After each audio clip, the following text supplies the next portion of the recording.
associated with integral bridges, and some other pertinent peculiarities associated with these bridges.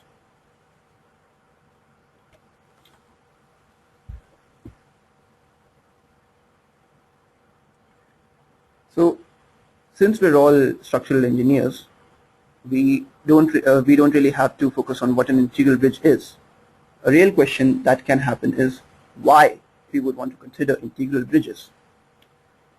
So there has been a lot of research into integral bridges, and the results of these research papers have shown that integral bridges generally have lower construction and maintenance costs because the joints are eliminated, so there is no need for joint maintenance, which is very significant, which plays a very significant part in the overall cost.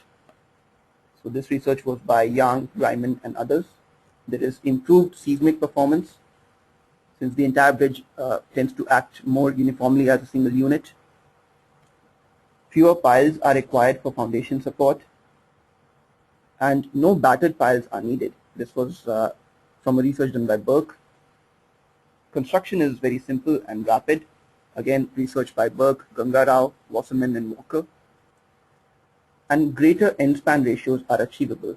Now, it is important to note that each of these researchers compared an integral bridge to a comparable bridge of a different type. So, in light of these advantages, many countries actually require engineers to give due consideration to integral bridges as a possible option within certain limitations. For example, in the UK, integral bridge consideration should be made for bridges up to 60 meter long in total length and up to 30 degrees skew.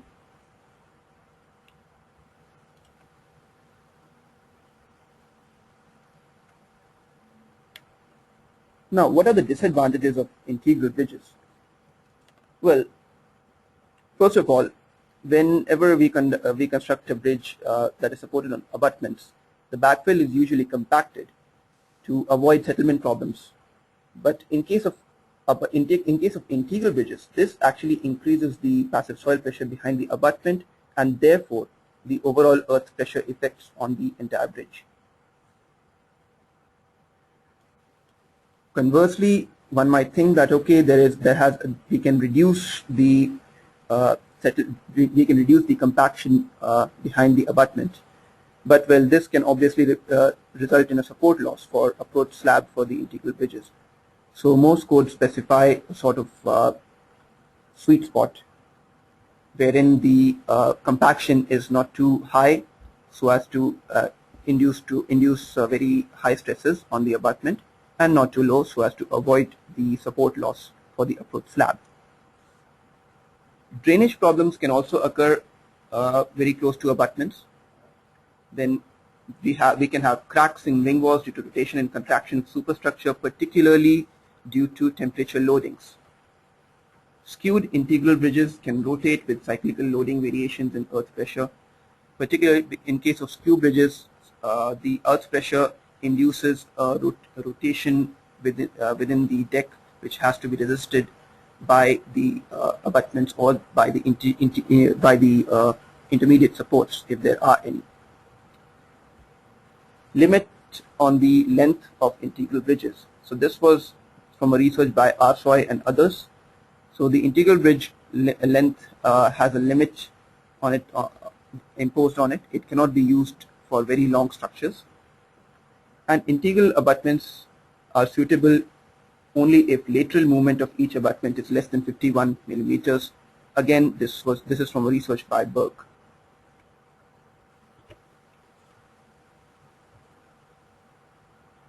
So coming on to the types of integral bridges, the British Design Manual BA42 describes 4 major types of integral bridges.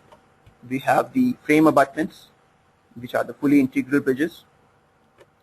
We have bank pad abutments, which is basically a pad type abutment resting either directly on the soil on the abutment or resting on piles that are supporting the abutment.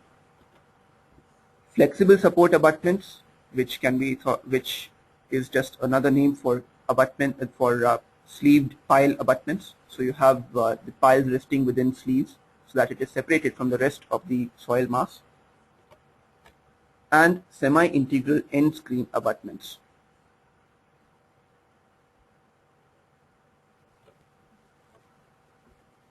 So this next slide shows the different forms of integral bridges in a graphical in terms of a detailed drawing. So A and B in this drawing at the top are the frame abutments. C and D are bank pile abutments.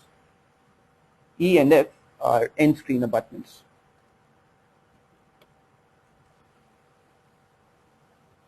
So let's briefly discuss these different types of integral bridges in a little bit more detail to discuss their peculiarities.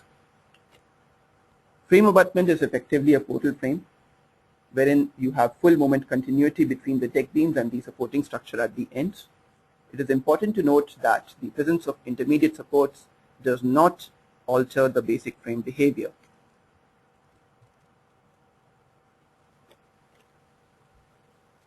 Now, some of the pertinent features or behaviors that are associated with these bridges are that supporting elements flex under temperature loads.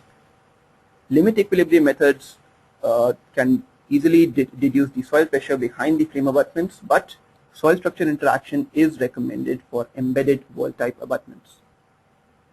Also, RC wall abutments are generally quite stiff and therefore they attract more forces. So an alternative to this is mentioned as steel sheet pile abutments, which you can see in the image that will shortly appear on your screens there, that you can see here. So steel sheet piles are generally slightly less stiff and yet are strong enough to resist the earth embankment forces and therefore are a suitable alternative to RC wall type abutments. Bank pad abutments. So bank pad abutments are basically where end supports are integral with the deck but can rotate or slide on the soil. The entire abutment forms an end screen wall that extends the full width of the road formation. Now, soil pressure on the end screen is easily calculated using limit equilibrium methods, but soil structure interaction is again needed if bank pad is supported on fully embedded soil in embedded piles. And in such a case, the soil bearing pressure at serviceability will need to be limited to less than the normal static values in order to avoid the risk of degrading the bearing strength. Also, an interesting point, according to the design manual for roads and bridges from British document 7003, for bridges up to 18 meters overall length, bank pads can be used on top of a reinforced earth wall.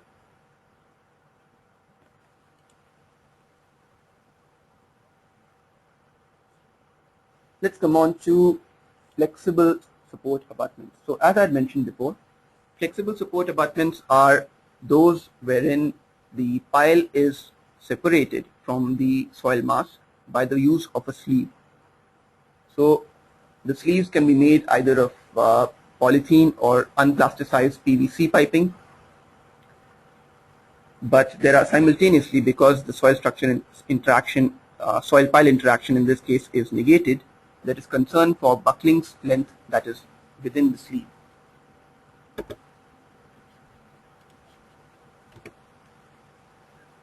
So some points associated with such bridges obviously include the fact that the sleeves should not be filled.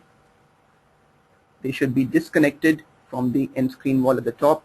Only the pile should be connected to the end screen wall at the top. And backfilling has to be done in such a way so that the sleeve does not displace. Otherwise, the pile will also be dragged sideways by any movement, and the entire orientation will make construction much more difficult and may even cause the structure to fail.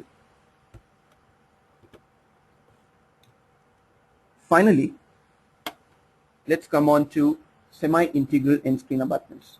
So in these kind of integral bridges, the end screen wall is integral with deck beams, but it does not provide direct support to the beams.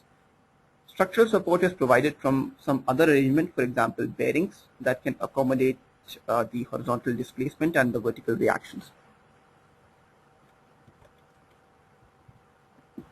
So this next slide that will shortly appear on your screens shows the different kinds of connections that are made between the end screen wall and the connecting girder. So the connection between the girder and the end screen wall can be done by the use of an end plate and shear connectors. An interesting point here is that since the use of bearings also necessitates the consideration of bearing replacement, the bearing replacement allowance will also have to be made for such bridges, and since the end screen wall and the girder are integral, this makes the bearing replacement a slightly more difficult affair as compared to, say, for a normal simply supported bridge that is not integral. Let's come on to the modeling philosophy.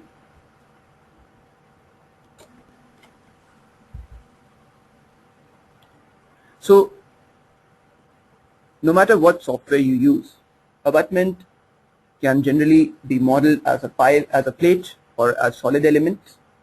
The pile itself is modeled as a vertical beam element.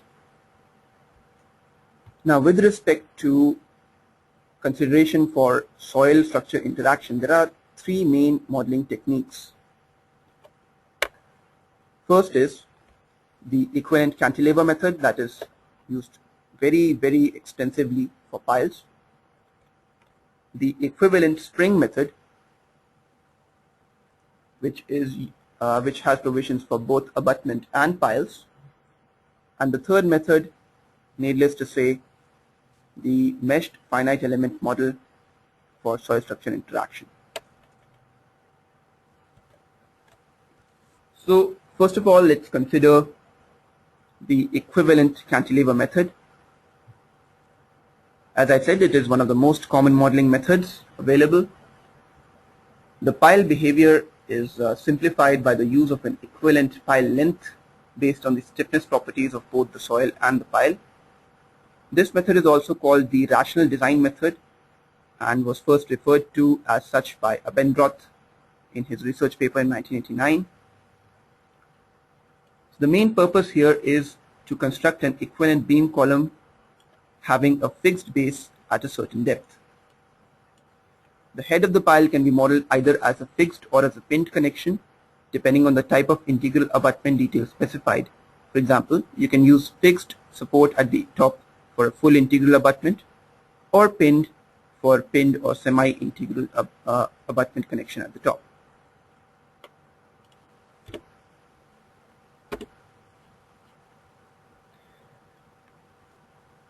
Okay, so calculating the equivalent cantilever length, there are different techniques around the world for this particular process.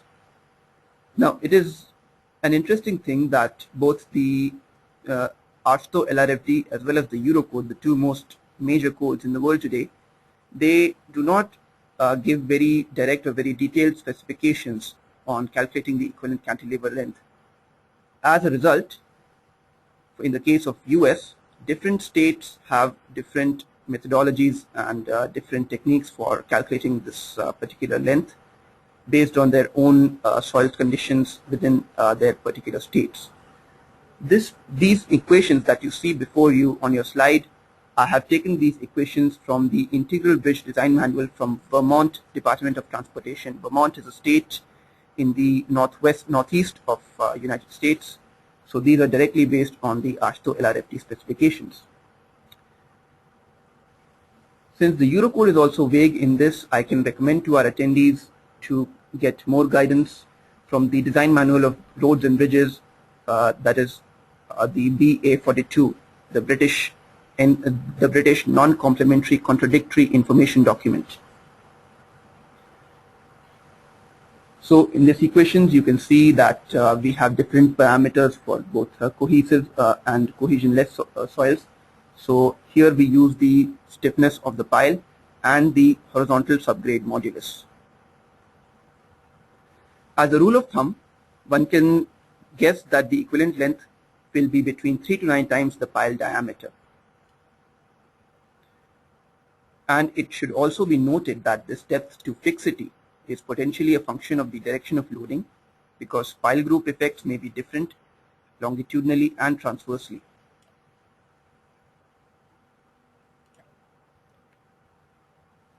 Some of the advantages and disadvantages of this method are, well, the advantages are it is a very, very easy method, and it gives tolerable results for simple soil conditions. So in case of, for example, an abutment backfill, and if the soil strata below is not too variable, it is well compacted and uniform for the most part, this method provides a good engineering approximation and good and acceptable results. The disadvantages include the fact that it ignores the soil resistance over the pile length. Since we are only considering cantilever, we are ignoring the soil interaction completely. It ignores the pile group interaction and different cantilever lengths for displacement and moment considerations. So depending on the requirement, you will have different cantilever lengths for whether you want the displacement to be the critical result or whether you want the moment to be the critical result.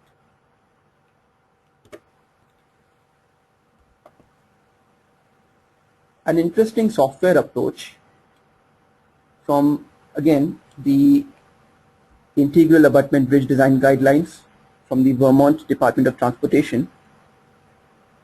This manual suggests that we take a mixed approach when trying to model things as an equivalent cantilever. What one can do is, first of all, one gets the actual behavior of a pile in the particular soil using a py interaction curve.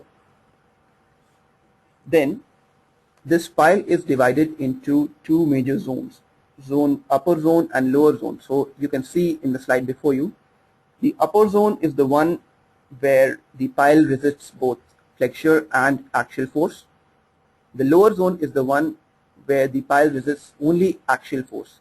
It does not have to resist flexure, because by the time the forces reach the lower zone, the entirety of the flexure has been resisted by the top half, and the lower zone only has to contend with the axial force. What this also translates into is that the boundary between the upper zone and the lower zone is defined as the point of fixity. As you can see in this particular model, for those of you who have dealt with integral bridges, you may already be aware that there are provisions for dealing with plasticity as well for this particular method.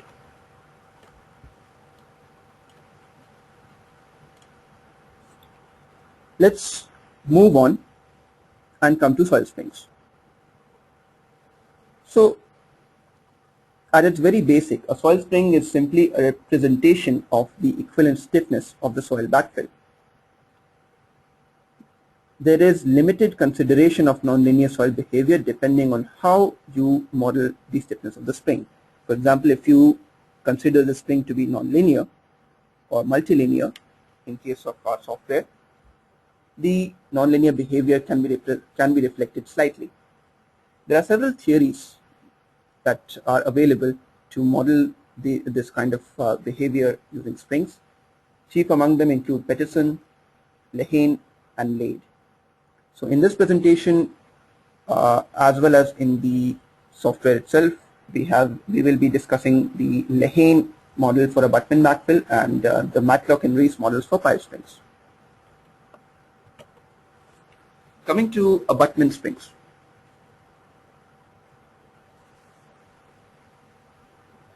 So in the case of abutment springs, it's not very difficult to visualize how you might want to model this particular condition. at its very basic, the abutment plates are meshed, and at each of the nodal points you provide a spring support. Furthermore, at the base we provide an additional spring support for moments, for rotation, for translation, and for vertical displacement, depending on the behavior of the soil at the base. So formulation here is based on Lahane's assumptions, wherein the nonlinear response of soils are idealized to a linear variation that you can see on the slide before you.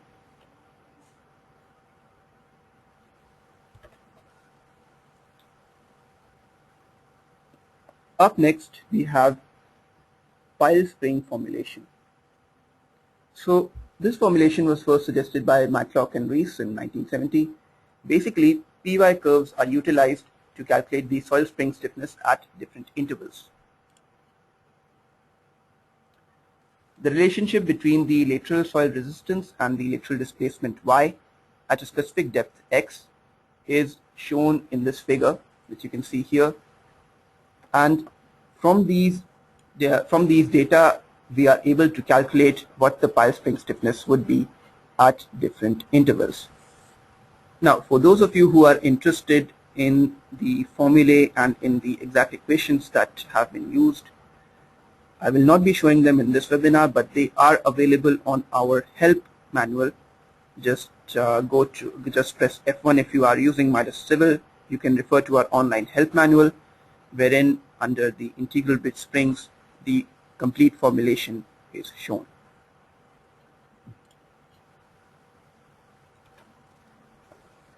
So,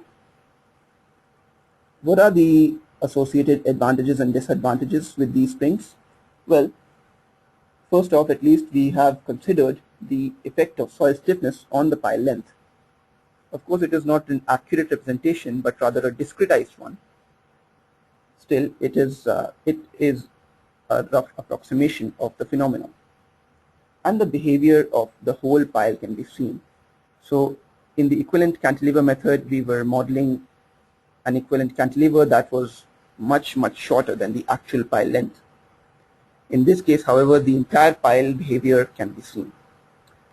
Disadvantages include the fact that pile group interaction is still ignored if a single PY curve is used. To consider group interaction, the PY curve for the group has to be calculated, and accuracy is a function of distance between spring nodes. So the farther away the spring nodes are on your pile, the less accurate your results will be.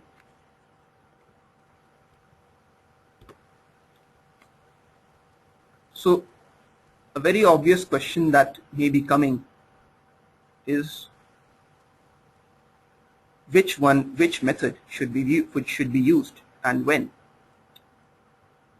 So for most researchers agree that for normal non-seismic applications, the equivalent cantilever method is quite sufficient.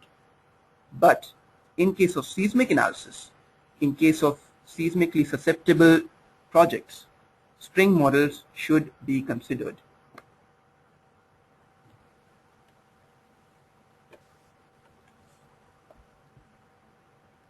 And finally, I would like to come to finite element modeling. So as I said before, I will not be discussing this in great detail. I will just be giving a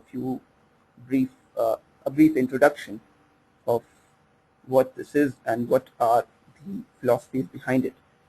Well, first of all, it's an accurate representation of the local and global responses. Analysis options can range from the simple linear elastic to fully nonlinear analysis depending on the requirement. You can consider phenomena such as consolidation, drainage, liquefaction,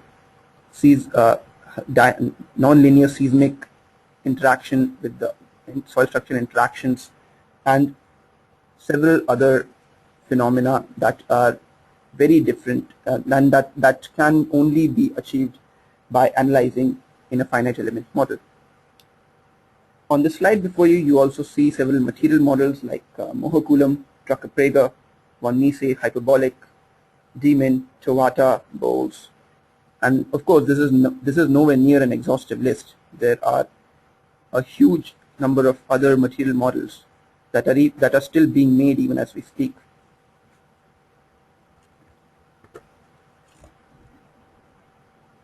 So just a brief mention here that for advanced geotechnical applications, I can direct you to our geotechnical software, MIDAS GTS,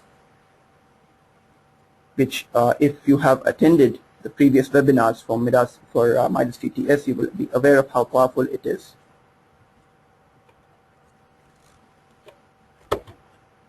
So at this point, let me come over to the software itself.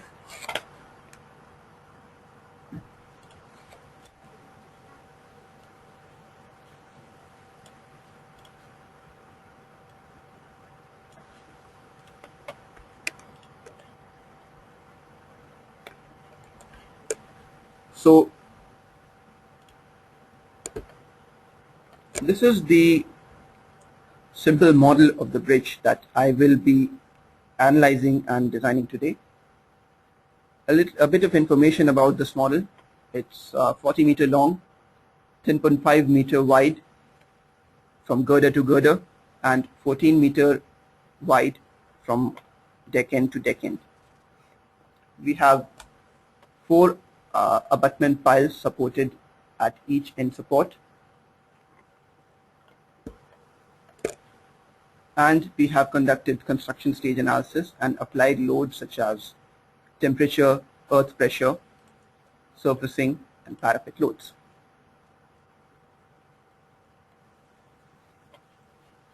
So on this model,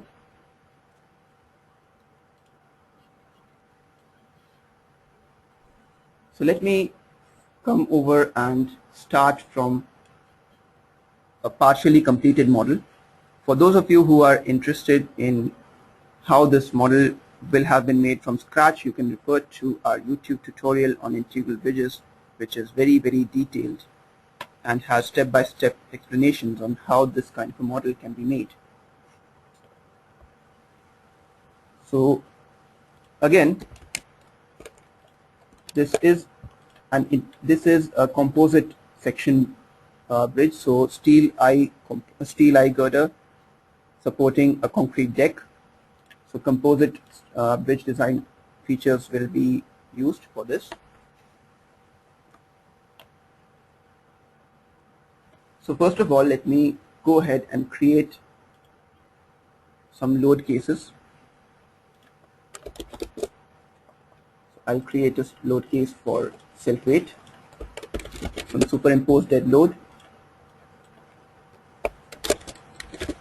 temperature loadings, and earth pressure.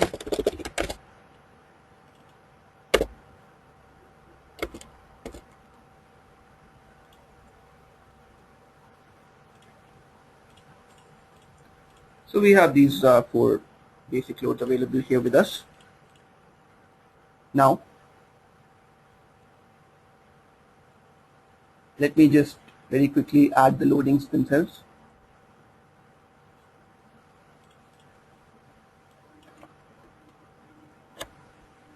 So I'm also going to create a load group simultaneously.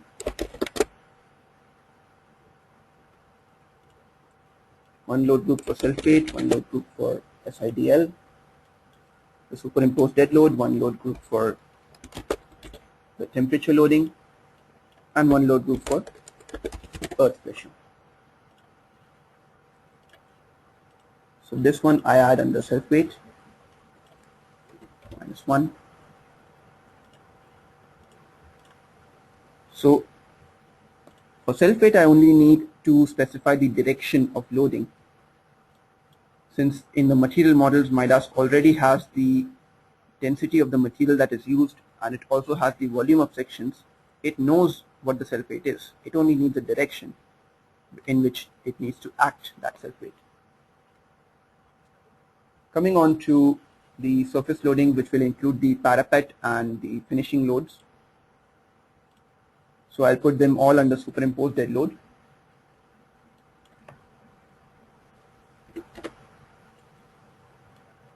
let's say minus 1.5.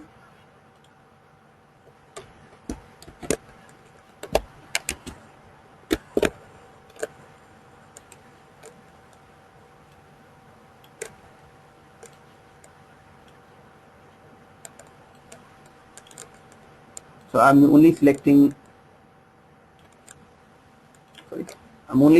all the longitudinal mean girders.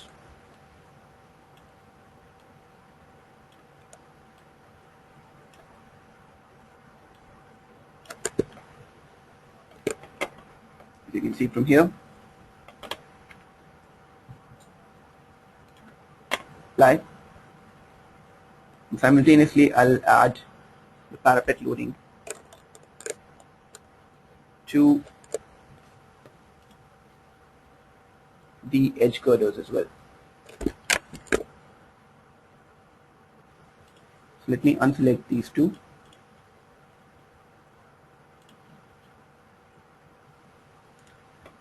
And add.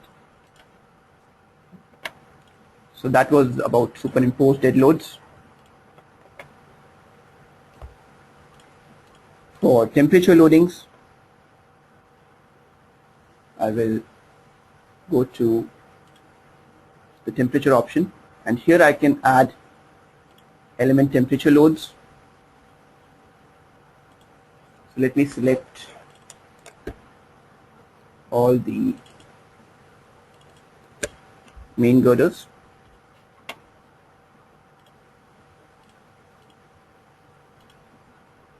And let's say there's supposed to be a 20-degree temperature difference, so I can apply it like so. And finally, let me discuss earth pressure loading.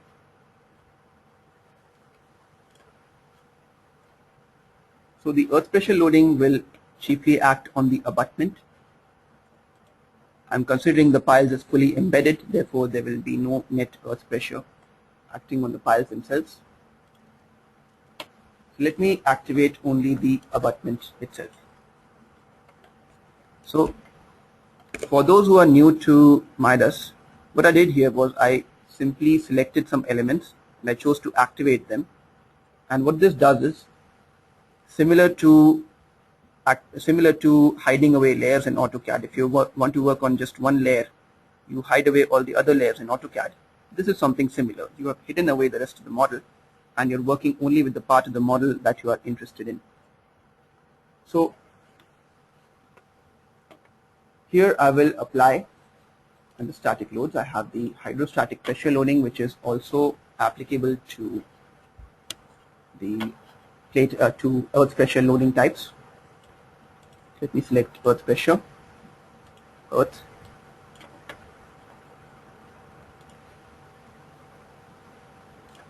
and let me also check what the local axis of these elements is. So here you can see the local axis now.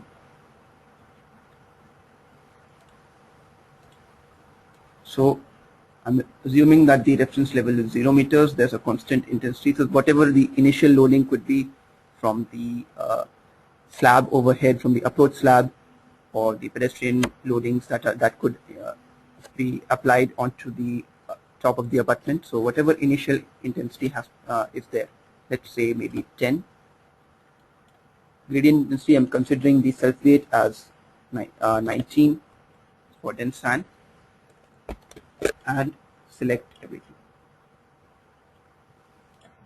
Just add it as a negative, since I wanted to act in the opposite direction to the normal. So as you can see here,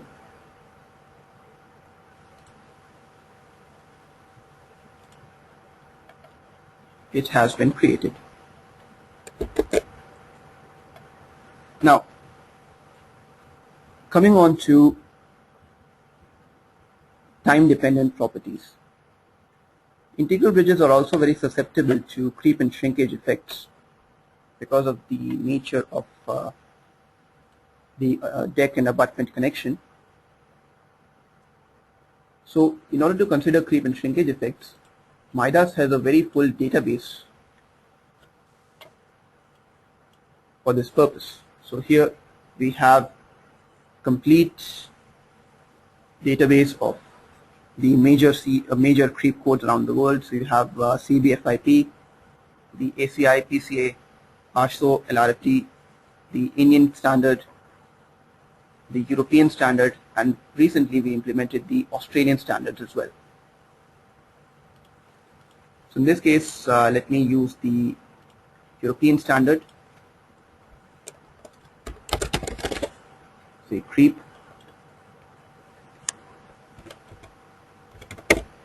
So 40,000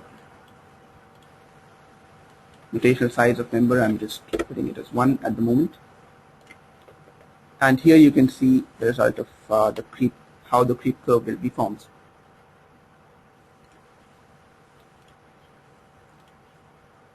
Similarly for compressor strength as well. The same codes are implemented for compressor strength.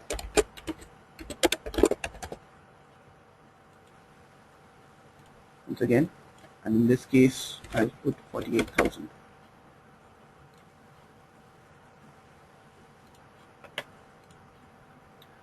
And finally, you just need to provide a material link.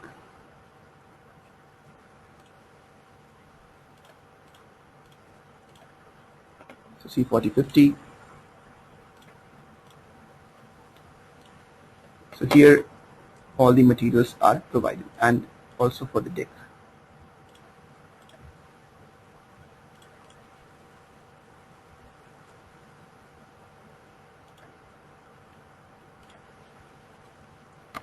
Okay, so once this is done, now finally we can move on to the next phase, that is applying soil springs. So soil springs application is actually very easy in MIDAS. Let me show you. First, let me just activate the piles. Let me deactivate the local axis. So these are our piles on one support abutment. What I can do is simply go to Integral Bridge Spring Supports, select pile spring. Let me also create a boundary group called supports.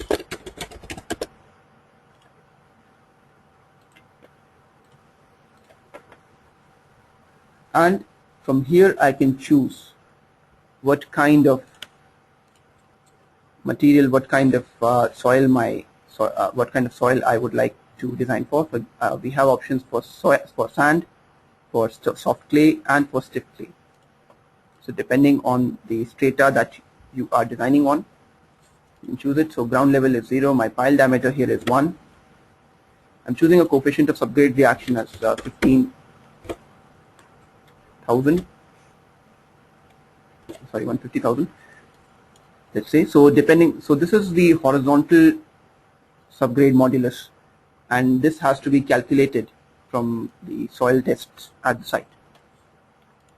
You can choose what kind of initial soil modulus it's going to be, if you have a loose, medium, or dense soil.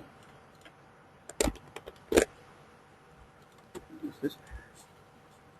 And finally, you can just click apply. So based on the parameters that you have entered, MIDAS will automatically create soil springs, and here you can see in the work tree the soil springs have been created. So linear soil springs are created for the axial resistance, that is the vertical Z direction is resisted by linear springs, whereas the lateral X and Y directions are resisted by multilinear springs, whose properties can be seen from this table here. So as you can see, it is a multilinear or non-linear spring support that has been enacted, or that has been implemented in the lateral directions. So once this is done, you may be interested in applying similar loadings at the abutment level, similar boundary conditions at the abutment level as well. So in case of abutment, there is an option to use surface spring supports. So here what we can do is we can add compression only links.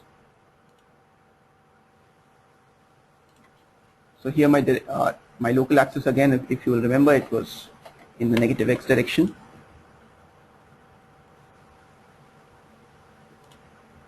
So I'll put it against the normal.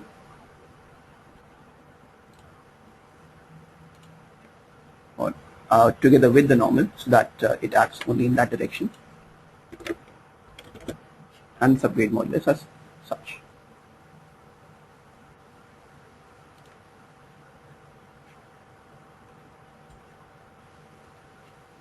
So this is the compression only spring enacted just for the abutment level.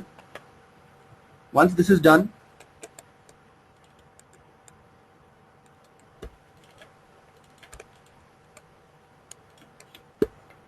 what I will do now is I will quite simply copy this entire abutment arrangement on the other side, and when I copy the elements, the boundary conditions, the loadings will also be copied together with them. So I just go to translate.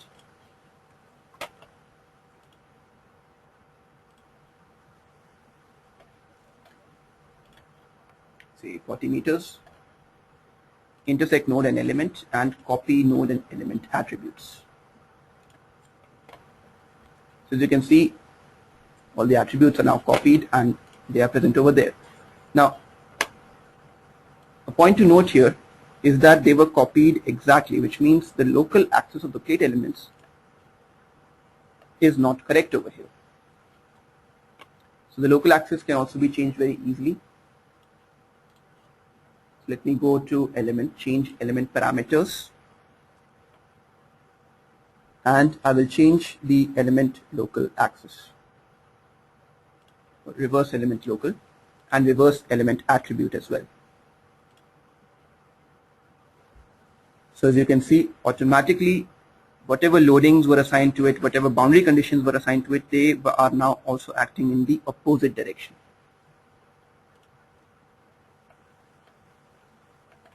So with this, my preliminary bridge model is now complete.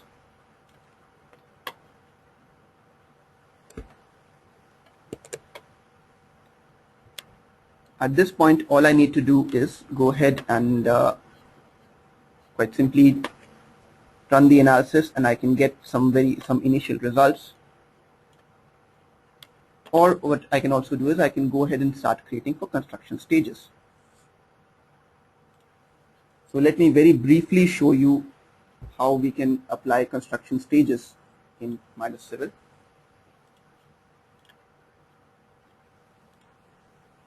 Let me create a structure group called all.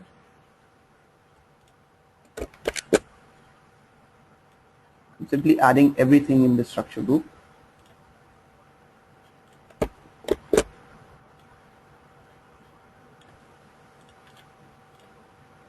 And for those of you who are able to see, I assign the structure group by simply dragging and dropping.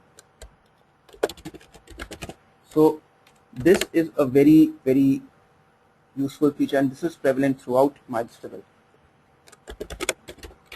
You can simply drag and drop something to assign it. So here let me also create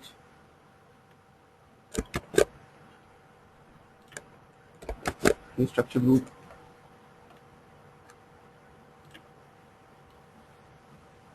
Just for the piles and the abutments.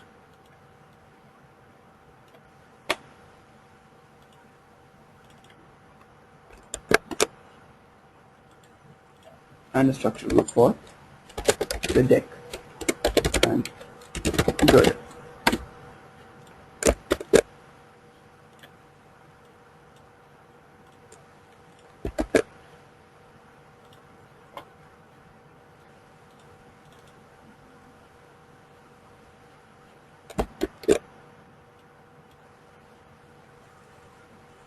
and for the supports as well. Now, once this is done, I'll very quickly show you the application of construction stages, and later on we'll move on to the final leg, that is analysis and design.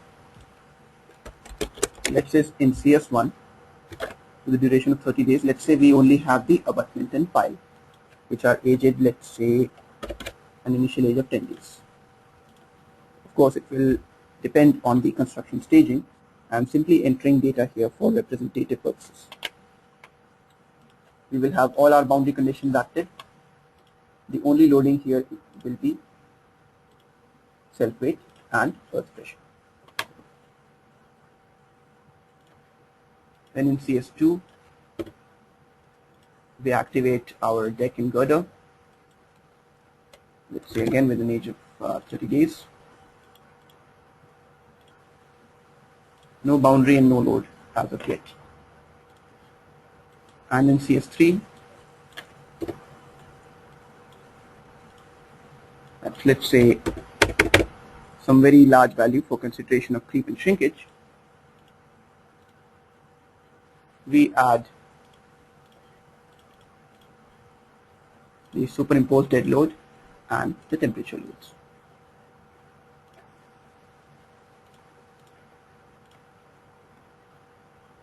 So the staging will look something like this. So here in CS1, you can see only the abutments and the piles are there. In CS2, the deck is laid and the girders are laid and the deck is casted. CS3 is a very long stage towards the end of the bridge life. So in this way, we can very easily and very quickly create an integral bridge model in MIDAS. Let me show you a slightly more complex model wherein I would like to show you some additional points. So in this model, we have already analyzed this model, and here I would like to show you the staging. So there is an additional stage implemented in between. The first stage is same abutment and piles. The second stage, only the girders have been cast. The deck has not been laid yet. We only have the girders that you can see over here. Stage 3, the deck is cast and the formwork is removed. And stage 4 is a very long duration after the well towards the end of serviceability of the deck.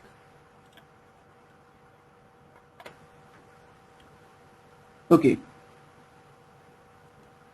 so in such a model, now once this has been modeled and analyzed, you can check the results very easily.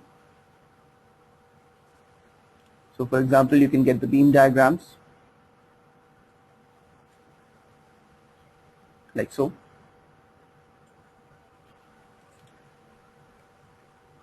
You have surfacing, parapet. If you would like, you can even see the temperature loadings. So whatever the effects of the temperature loads are, you can get those results as well. If you want to create load combinations, it is very easy in MIDAS Civil. We have what is known as the auto-generated load combination feature. So simply select your code.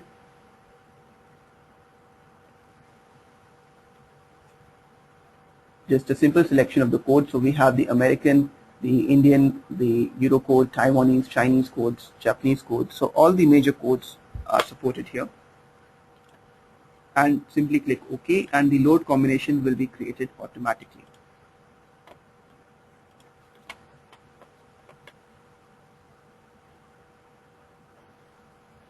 Once this is done, once you have all your results, You can also get the results for your plate forces. So you have plate force results over here, which you can directly use. And for all the results, MIDAS also provides you tabular results. So you can get results in the form of a table, like so.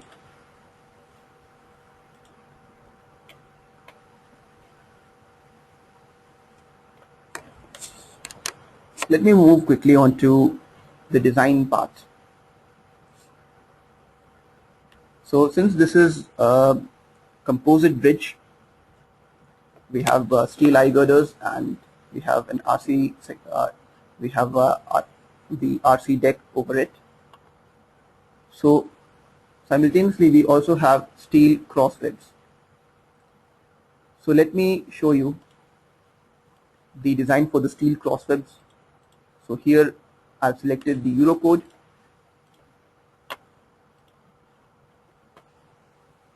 I'm going for a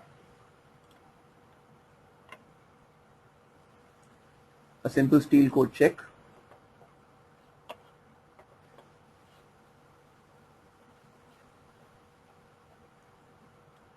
So once the check is done, MIDAS will automatically show me the final results. So as you can see here, these are the final results for the design. And if you want more details, you can go to graphic and get a graphical view of how the design results are.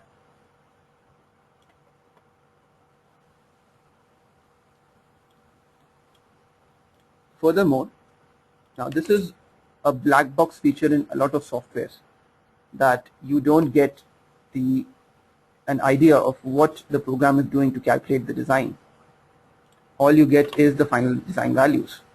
Well, in MIDAS Civil and in our building software MIDAS Gen, you get the actual design process that is used. So you get this detailed design report wherein all the equations that were used, all the steps that were followed, they are all detailed in a very stepwise manner. So it also makes the report making very easy. You can simply copy paste this into your report.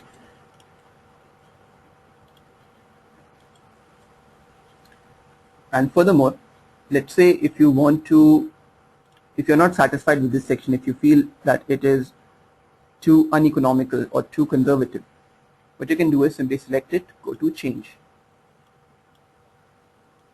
So here when I click on search satisfied sections and limit the combined ratio between these values. So MIDAS will search for sections that satisfy the given loadings, and you can select a different section directly from here. So for example, if you want, let's say 0.9 or something like maybe 0.86 as the final result ratio, you can directly check between the area. So here the section area is lesser, so obviously this will be a cheaper section to use. So you can choose this as opposed to choosing the section that is already designed. And you can change it, and when you change and close, MIDAS will show you. So let's say I change it, change and close, so MIDAS will automatically redo the design and it will show me if it is indeed well suited for that. So in this case it is failing in some aspects, so it is not well suited, so we have to recheck and we have to recalculate and change the section.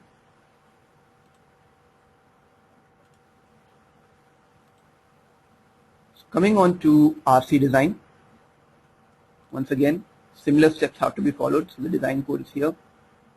You can again choose which design code you would like to follow. The American and Euro codes are both supported. So for RC piles, you can get a column section data for design. So all we need to do is specify the covering thickness and the size of spirals and their placement. Once this is done, you can go for the column design. So let me just select a few file elements and I'll go for column design.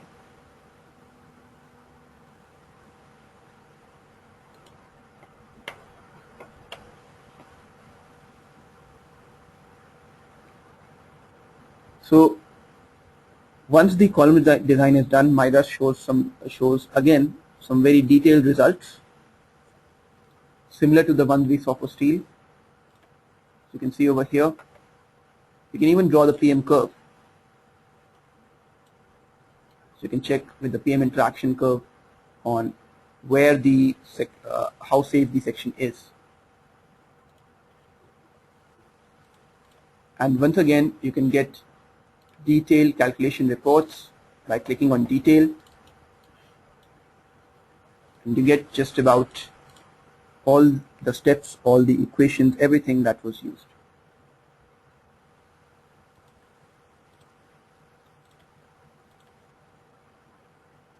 Finally, coming on to composite design. So at the moment, MIDAS Civil only supports composite design for Eurocodes, but we are soon going to implement the same for American standards as well. So I will be very quickly going through, and I will not be discussing each and every aspect of this. If you would like more details, we have a previous webinar on the composite bridge design to Eurocodes that you can refer to for more detailed discussion on the same. So here you can simply select and modify any partial factors that you would like.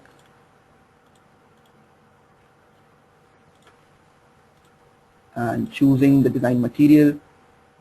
So we have to design for a composite section, so the material is obviously composite. We can define our reinforcement. We can choose how our stiffeners are going to be. So let me show you how the reinforcement is defined. So here you can see interactively how the longitudinal reinforcement has been entered for the concrete deck.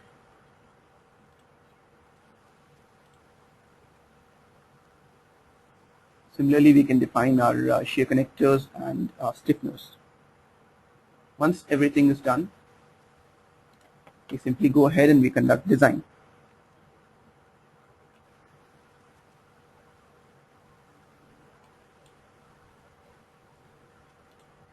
So once design is done, you can go and get the design result tables.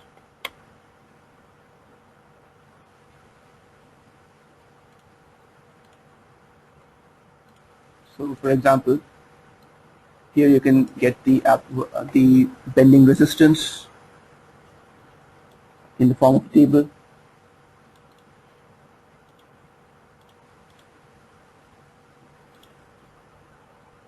You can also get, similarly you can get resistance for vertical shear, resistance to lateral torsional buckling, transverse forces, stress limitations, and longitudinal shear resistance under serviceability checks. Furthermore, I would like to add that we also have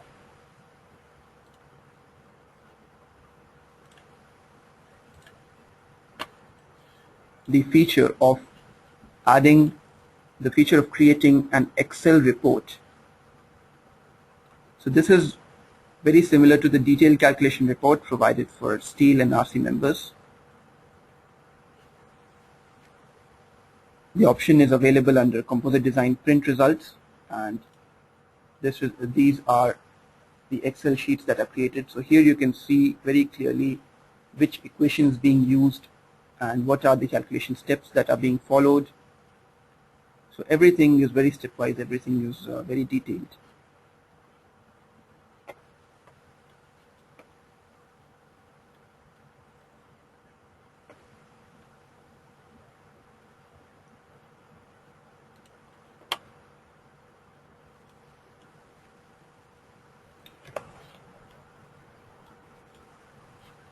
So one final thing that I have not yet shown you, since it was not, I have kept this for the last, and that is the application and analysis of moving loads. So for those of you who have already attended our previous webinars, you are aware that MIDAS is very capable in terms of moving loads. For those of you who are new, however, I can give you a brief introduction about how to use this in MIDAS. So in here, we have all the standards that are available. So American, Australarity, Eurocode, they are all available. You simply need to select your model, your load code, and simply go with it. So for example, if I select the BS load code, I simply have to define some traffic lanes.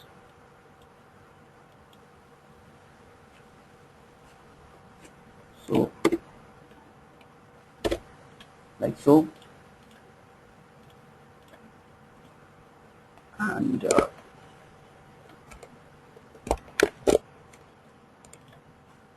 say I define the traffic lanes like so.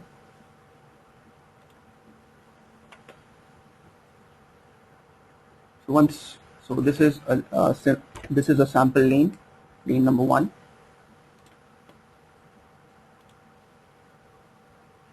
That you can define. In a similar fashion, vehicles can also be defined.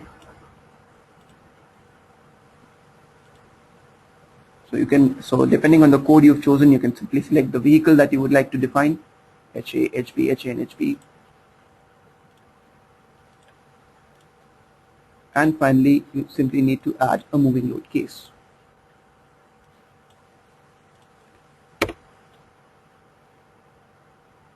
So you can simply select the combination of cases.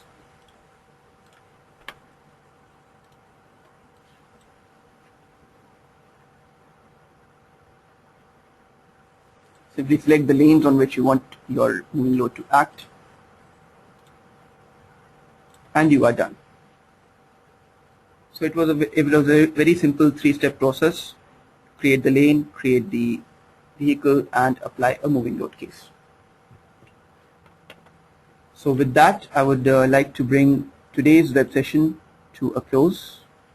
Once again, thank you all for having taken the time from your busy schedules to attend this web session on integral bridges and solid structure interaction. We hope you